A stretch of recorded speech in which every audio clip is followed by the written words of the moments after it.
Hello students, today we are going to start our new chapter, that is chapter number 20, Booty's Mountain. First of all, let's take some intro of the chapter. At the turn of the last century, the Boers of South Africa were struggling for independence. Actually जैसे India में freedom के लिए struggle किया गया था, freedom struggle हुआ था, वैसे ही साउथ अफ्रीका में भी स्ट्रगल हुआ था. And there was a community Boers क्या होते हैं? It is a community of people who were very skilled in guerrilla war. Guerrilla war में क्या होता है? That the enemies don't take up in front. जो एनिमीज़ होते हैं वो आमने सामने नहीं लड़ते, they just fight by hiding themselves. वो ग्रुप में होते हैं और वो अपने आप को हाइड करके ट्रीज़ के पीछे या रॉक्स के पीछे हाइड करके एक दूसरे से लड़ते हैं. मीन्स वो फेस टू फेस नहीं लड़ते. तो Boers is a community of South Africa.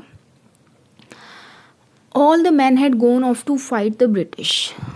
तो जो बोअर्स कम्युनिटी के लोग थे वो ब्रिटिशर्स से फाइट करने गए थे. A 14-year-old visually challenged boy had been left behind. एक 14 ईयर्स का boy visually challenge means he is not able to see, he is a blind. उसे पीछे छोड़ दिया गया था, उसे घर छोड़ गए थे. For it was thought that he could be useless in war. क्यों? बिकॉज उसे ये सोचा गया कि वो वॉर में कोई हेल्प नहीं कर सकता, he is a useless. But was he useless? Read this story to find out. तो अब इस स्टोरी में यही बताया गया that whether that boy is really useless और helpful. So let's come to the chapter. Booty Theoren sat leaning against the rock, his hat tilted over his eyes, the warmth of the sun on his bare feet. अब बूटी जो है वो एक rock पर support लेकर लेटा हुआ है थोड़ा सा, और उसकी जो हैट है उसने अपनी हैट से अपनी आइज़ को कवर किया हुआ है.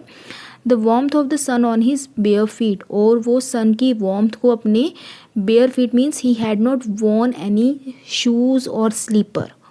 उसने पैरों में कुछ नहीं डाला हुआ, तो वो वहाँ पर सन की हीट को फील कर रहा है. His feet told him where he was, और वो अपने पैरों से ही फील कर रहा है कि वो कहाँ पर है. They knew the feel of the sand, the stones and the different kinds of grass. अब उसके पैर क्या क्या फील कर रही हैं? वहाँ के स्टोन्स को, सैंड को और डिफरेंट काइंड्स ऑफ ग्रास को. To his right a bird twitter. तो जहाँ पर बूटी लेटा हुआ उसके राइट साइड पर एक बर्ड ट्विटर कर रहा है, चर्पिंग कर रहा है. इट सीम्ड टू बूटी that he knew what it was saying. ऐसा लग रहा है कि जैसे बूटी को पता है कि वो बर्ड क्या बोल रहा है. Because he was blind, the birds and beast let him into their world, made him a party to it. अब जो बूटी है he is a very main character of the story. He is a blind boy, तो he can understand the language of animals and birds, or also the birds and animals enjoyed his company. तो वो भी उसके साथ बहुत frankly behave करते हैं. Actually when a person is not able to use one of his senses, आपको पता है हमारे पास 5 सेंसेस होती हैं, तो अगर वो अपनी कोई एक सेंस ऑर्गन को यूज़ नहीं कर पाता तो उसकी बाकी सेंस ऑर्गन्स नॉर्मल से शार्प होती हैं. That is a god gifted. तो वैसे ही जो बूटी है he is not able to see, he is blind. तो उसकी जो बाकी सेंसेस हैं, फील करने की, टच करने की, हियर करने की, वो नॉर्मल पर्सन से शार्प हैं. He never spoke of this except to his brother Dirk and his grandfather Om Servas. अब जो बूटी है he is able to understand the language of animals and birds. तो वो ये बात सिर्फ अपने ब्रदर डर्क से और अपने ग्रैंडफादर ओम सर्वास से शेयर करता है. दे never laughed at him for his fancies means imagination. वो इन्हीं दोनों पर्सन से क्यों शेयर करता है? बिकॉज ये दोनों पर्सन उसकी इस बात का कभी मजाक नहीं उड़ाते. यू नो वेरी वेल, अगर आप किसी को कहो, किसी नॉर्मल पर्सन को कि I am able to hear I am able to understand the language of a bird, तो पहले तो वो पर्सन बिलीव नहीं करेगा. तो ऐसे ही बूटी के साथ था, वो ये बात सबसे शेयर नहीं करता था. He has just shared it with his brother and grandfather because they never laughed at him. Booty was 14 and he knew that people were sorry for him. अब बूटी की एज है 14 ईयर्स और वो ये जानता है कि लोग उससे सिंपैथी शो करते हैं. But he thought if only they could guess how beautiful his world was they would envy him. But वो ये फील करता है कि अगर नॉर्मल पर्सन को पता चल जाए कि मेरा वर्ल्ड मीन्स उसका वर्ल्ड नॉर्मल पर्सन से अलग क्यों है, because he is not able to see, but वो उन वर्ल्ड की थिंग्स को फील करता है, उनको हियर करता है. तो वो कहता है अगर कॉमन पर्सन को पता चल जाए कि मेरा वर्ल्ड कितना ब्यूटीफुल है तो they will envy means jealous, they will feel jealous of Bhuti. Most people didn't know about the little rustling of the in the grass and the sound of wings in the evening as the doves flew down to water. अब वो क्या कह रहा है कि normal person grass में जब हवा चलती तो साउंड प्रोड्यूस होती है, उस चीज़ को कभी नहीं फील करते.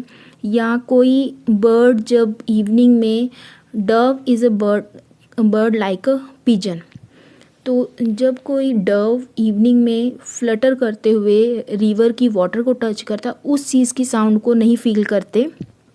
दे didn't know the feel of things, round things like eggs and water borne stones, rough things like rocks और लेदर ऑफ स्किन्स. अब वो क्या कह रहा है कि जो नॉर्मल पर्सन है वो ना तो चीज़ों को फील करते हैं, ना उनकी हियरिंग, ना विंड्स की हियरिंग को फील करते हैं, means they just see the things and ignore it. But जो बूटी है वो इन सारी चीज़ों को फील करता है. कौन कौन सी चीज़ों को? एग्स, जैसे राउंड थिंग्स हैं, जैसे एग्स का एग्जांपल हो गया. वाटर बोर्न स्टोन्स, पानी के अंदर जो स्टोन्स होते हैं उन्हें वो टच करके फील करता है. Rough things, smooth things, hard things, soft things, इन सारी चीज़ों को वो टच करके फील करता है.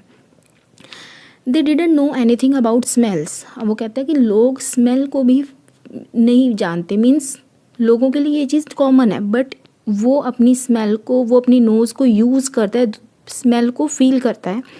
They went through life with blind noses.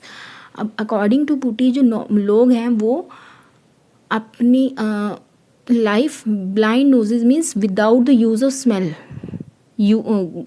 पास करते, मीन्स उनके लिए इस चीज़ का कोई उतना ज़्यादा इम्पॉर्टेंस नहीं है जितना बूटी के लिए. Booty spend his time herding his father's goat. अब बूटी अपनी लाइफ का टाइम कैसे स्पेंड करता है? अपनी फादर की गोट्स को ग्रेजिंग के लिए ले जाने के लिए. He knew them by the sound of their cloven hooves on the stones, by the feel of their horns and hair, by their smell. अब वो जो बूटी है वो गोट्स को कैसे पहचानता है? उनके चलने की साउंड से, उनके हॉर्न और हेयर को टच करके, उन्हें फील करके, और उनकी स्मेल से. It was easy to herd goats. अब गॉड्स को ग्रेजिंग के लेकर जाना, उनकी केयर करना बहुत ईजी जॉब है, इसलिए उसने ये काम किया है. व्हेन बूटी कॉल्ड दे केम. अब जो बूटी उन्हें बुलाता था तो वो गॉड्स उसके पास आ जाती थी. When he piped. अब पाइप्ड क्या होता है? It is an instrument like flute. उसे भी वैसे ही ब्लो करके बजाया जाता है, प्ले किया जाता है. You can see it in the picture. तो जब वो पाइप बजाता था, they followed him over his father's weld and the mountain beyond.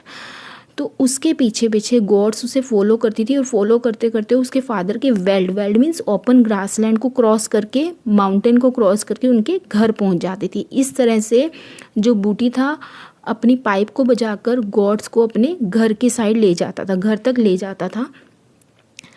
There was less heat in the sun now. अभी तक हम जनरल पढ़ रहे थे, अब एक दिन की बात हो रही है. इवनिंग का टाइम था तो सन में जो हीट थी वो लेस हो गई थी.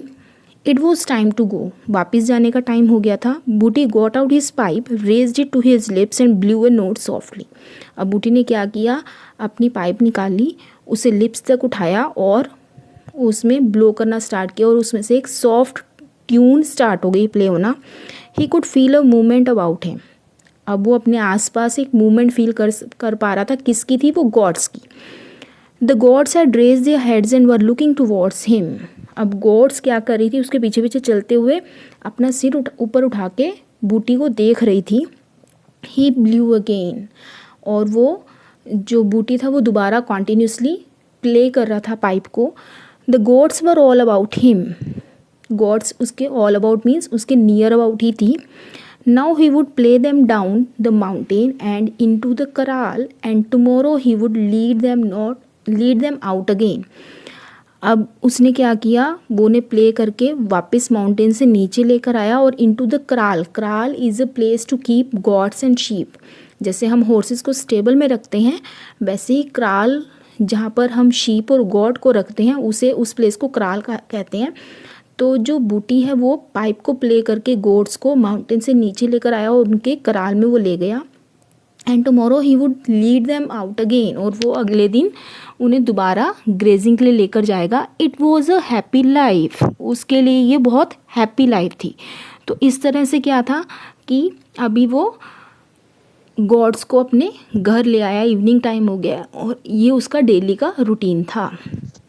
But while he had been on the mountain this day means उस पर्टिकुलर डे की बात हो रही है कि इस टाइम जब वो माउंटेन पर था, the war with the English had come. तो इंग्लिश ब्रिटिशर्स के साथ वॉर स्टार्ट हो गया. He found his father and डर्क saddling there horses. उसने क्या फाउंड आउट किया कि उसके फादर और उसका ब्रदर जो डर्क है, saddling means sitting on their horses, और वो जा रहे हैं. They kissed him goodbye pressing their rifles into his chest as they held him. उन्होंने